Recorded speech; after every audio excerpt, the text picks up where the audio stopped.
ناس الخير، السلام عليكم ورحمة الله تعالى وبركاته. مرحبا بكم في قناة فضاء ليلى وفيديو جديد. قبل ما نبدا في التفاصيل ديال هذا الفيديو، كنتمنى لكم عيد مبارك سعيد، تعيدوا وتعاودوا ان شاء الله. الله يدخل عليكم بالصحة والسلامة والرزق وطول العمر يا ربي وراحة البال. وغادي ندوزو لا كوموند ديالي، هي ديال واحد المناسبة، واحد الفرح.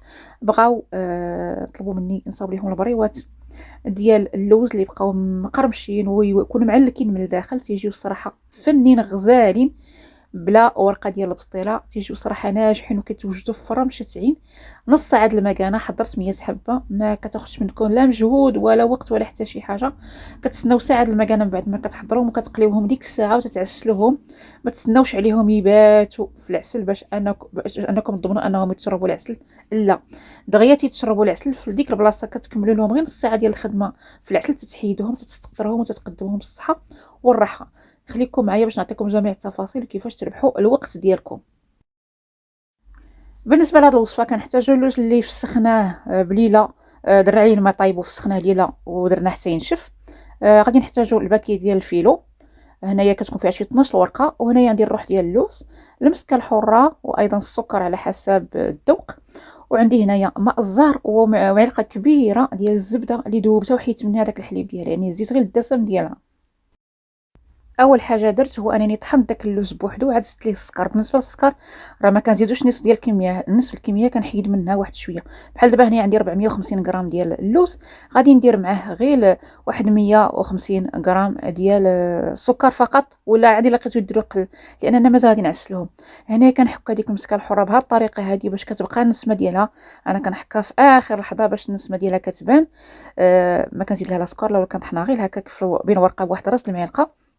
كنخلط هاد الخليط هذا مزيان حتى كتندمج ديك النسمه ديال المسكه الحره مع داك اللوز. عاد كنعاود ندوز ندير الطحنه الاخرى باش تجيني معلكه. انا الروبو ديالي راه خسر، غير كنديباني بهاد الطحانه هادي.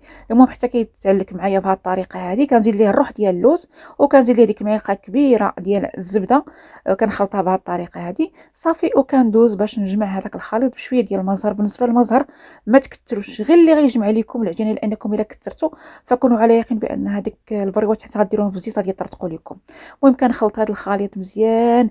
بالنسبه ل 450 غرام ديال اللوز راه كتعطيكم بالضبط 50 حبه ديال البريوات. الا درتو كما درت انا، درت 12 غرام، كورت 12 غرام باش كتجي البريوه صغيره ومتيوله، ما كتجيش كبيره بزاف، كتجي هي هذيك قياسو. هنايا خلط شويه ديال الدقيق مع الماء. بالنسبه للفيلو كناخذ هذاك الباكي، من الاحسن تاخذوه طري، يعني تاخذوه ذاك النهار بالضبط. كنوزعوا بهذه الطريقه هذه. وكنجيب المسطره، نقول لكم الطريقه باش كنربح انا الوقت. هكا انا كنربح الوقت. كنحسب النص، كنقسمها في النص بهذا الشكل هذا، وكل نص تنقسمو على 3 وكيجيوني كلهم عبار واحد وقياس واحد. وحتى في الحطه تيجيو مقادين، ماشي وحده كبيره على الاخرى ولا وحده جنابها خارجين وحده جنابها داخلين. هذه هي الطريقه باش كنتحصل على شرائط اللي كيكونوا عندهم نفس العرض ونفس الطول. كنبقى مستمره بهذه الطريقه حتى كنسالي وكنجمع هاد الشرائط، ما كندهنهم ما والو، كنجمعهم كيما هما في واحد البلاستيك. وكناخذ غير كل شريط ولا 10 الاشرطه كنخدم دقه واحده كنخدم بهم، والباقي تنجمعو في داك البلاستيك.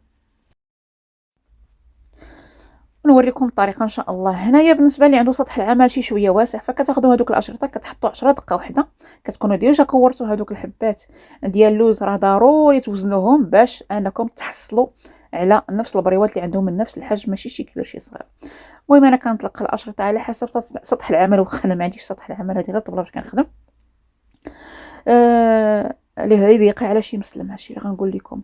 كندير انا 3 الاشرطه، بعض المرات حتى 10 الاشرطه على حسب البلاصه واش عندي ولا ما عنديش. كنوزع هذوك الكويرات ديال العقده كنديرهم على شكل مثلث، وكنبقى نلف بهذه الطريقه. خص في هذه المرحله تكون يديكم خفيفه باش ما تنشفش معكم الورقه ديال الفيلم. ملي كتبقى لنا واحد 2 طويات ولا 3، كندهنوهم داك الخليط ديال الدقيق والماء، وكنسدو وكنخليهم جانبا ينشفوا شي شويه. كنبقى مستمره على الطريقه حتى كنكمل هذه الكميه اللي عندي كلها. نهضر لكم على الورقه الفيلو. بالنسبه لذاك الباكي اللي عندنا راه فيه كيكون فيه من 11 حتى ل 12 ورقه ديال الفيلو. كنحاول ما امكن انني ناخذ لي طري. كيفاش كتعرفوا لي طري؟ ملي كتمشيو تشريوها في لي غونط سيرفاس، ما تاخذوش هذيك الفوقانيه، حاولوا انكم تاخذوا هذيك التحتانيه اللي كيكون فيها المده ديال الصلاحيه مازال بعيده، كيكون هذيك طريه اكثر. قلت لكم هذه اللي فيها 12 ورقه راه كتاخذ ليا من 400 حتى ل 450 غرام ديال اللوز.